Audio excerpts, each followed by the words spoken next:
Imagine standing inside what is considered one of the most secure prisons in Europe. 17-foot concrete walls surround you. Razor wire coils along the perimeter like metallic thorns. Surveillance cameras track every movement. Armed officers monitor watchtowers with assault rifles ready. Anti-helicopter netting stretches across open courtyards to prevent aerial intrusions. Every door requires clearance. Every corridor is reinforced. Every protocol is designed to eliminate surprise. Now imagine that in less than 10 minutes, all of it fails.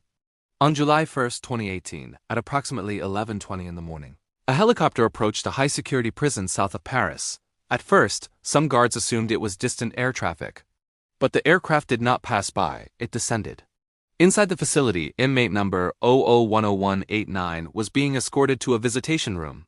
He was not just any prisoner. He was the most heavily guarded inmate in France, Rédoine Faïd. By that point in his life, Faïd had already built a reputation that seemed ripped from the pages of a thriller screenplay. He had been linked to numerous armed robberies, hostage incidents, and a previous prison escape involving explosives. He was intelligent, disciplined, and known for studying police procedures as carefully as other men study sports statistics.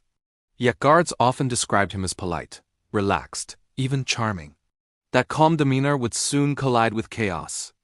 Several kilometers away, a veteran flight instructor had agreed to take 2 clients on a paid helicopter excursion. They paid in cash.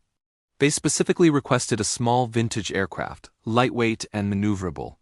Once airborne, the atmosphere shifted. Weapons were revealed. Threats were issued. The pilot was told that his family's safety depended on his cooperation. He was ordered to fly toward the prison. Back inside, Faïd sat across from his older brother in the visitation area. To an observer, it appeared to be a routine family meeting. But investigators would later uncover signs that something had been brewing for weeks.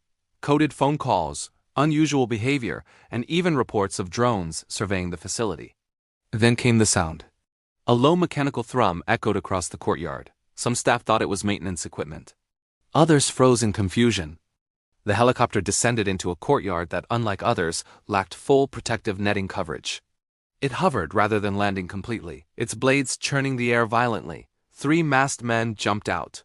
They carried assault rifles, smoke grenades, and an industrial angle grinder capable of slicing through reinforced metal. Within seconds, smoke filled the yard, blinding cameras and guards alike.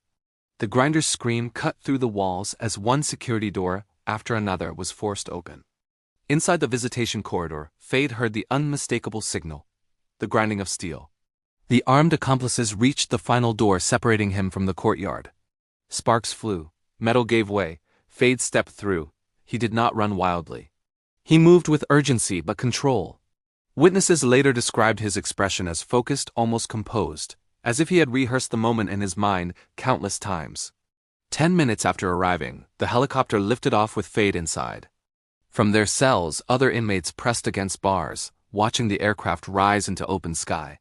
Some applauded. Others stared in disbelief. France awoke that day to news that sounded fictional. But this was not fiction. And the roots of that morning stretched back decades. Rédoine Faïd was born in 1972 to Algerian immigrant parents in a suburb near Paris. He grew up in a crowded apartment shared with many siblings. His father worked long hours in a factory. His mother cleaned houses.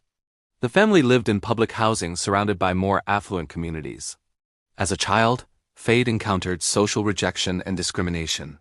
He later described moments that left him feeling like an outsider, someone who did not belong within the mainstream structure of French society. At the same time, he found refuge in cinema. Crime films became more than entertainment. He studied them obsessively. He memorized dialogue. He analyzed tactics. Movies such as Heat, Reservoir Dogs, and Point Break were not simply stories. They were blueprints. By his teenage years, petty theft had escalated. Electronics were stolen. Cars were broken into. But at 18, he crossed a line that would define his life. His first armed bank robbery. Over the years, his crimes grew more ambitious. He and his accomplices wore disguises and sometimes mirrored cinematic details, suits reminiscent of film characters. Coordinated roles during robberies, precision timing. Armored cash transport vehicles became a fixation, particularly after repeated viewings of Heat. In 2010, one attempted armored truck robbery spiraled into tragedy. During the chaotic aftermath of a police pursuit, Officer Aurélie Fouquet was fatally shot. She was 26 years old and a young mother. Although Faïd was not physically present when the fatal shots were fired, investigators later determined he played a central role in organizing the operation. The killer shocked the nation. Political leaders, including then-President Nicolas Sarkozy, vowed justice. Faïd was arrested and sentenced to prison. For a time, he attempted to reshape his image. He wrote a book recounting his life. He appeared on television. He presented himself as a reformed man who had turned away from crime. Audiences were fascinated by his charisma and articulate storytelling. Yet behind that public persona, prosecutors would later argue, he remained driven by the same force that had guided him for years: adrenaline. In 2013, he executed his first dramatic prison escape. Using a smuggled firearm and explosives, he blasted through security doors and fled. The breakout reinforced his myth-like status. He was recaptured weeks later, but his reputation only intensified.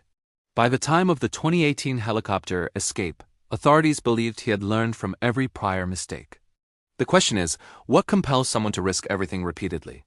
Psychological experts described Faïd as highly intelligent and deeply manipulative, someone capable of building loyalty while concealing intent. He appeared to thrive under pressure. The greater the obstacle, the more determined he became to defeat it. 3 months after the helicopter breakout, police located him hiding in an apartment in his hometown. Surveillance, intelligence gathering, and cooperation between agencies led to his capture. His trial featured unprecedented security measures, including restricted airspace over the courthouse to prevent any repeat aerial surprises. In 2020, Faïd received a sentence extending decades into the future. His projected earliest release date falls in 2016, when he would be 88 years old. He is now held under extreme security, often in solitary confinement, escorted by multiple guards even for routine movements. From a helicopter hovering in a smoke-filled courtyard to a silent high-security cell, the arc of his story reads like a screenplay, yet its consequences are painfully real. A police officer lost her life. Families endured trauma. A nation confronted questions about prison security and criminal glorification. And still, the fascination lingers. Why do stories like this grip public imagination? Is it the audacity? The theatrical precision? The image of a single individual outmaneuvering massive institutions? Or is it something deeper, the uneasy recognition that charisma and intelligence, when paired with obsession, can become extraordinarily dangerous? Today, Rédoine Faïd lives under conditions designed to prevent even the smallest possibility of escape. No helicopters approach. No angle grinders screen against steel. But history has shown that underestimating him once led to humiliation on a national scale. So as he serves his decades-long sentence, one question quietly remains. When someone spends a lifetime turning reality into a crime film, does the final scene ever truly arrive, or is there always another script being written somewhere in the shadows?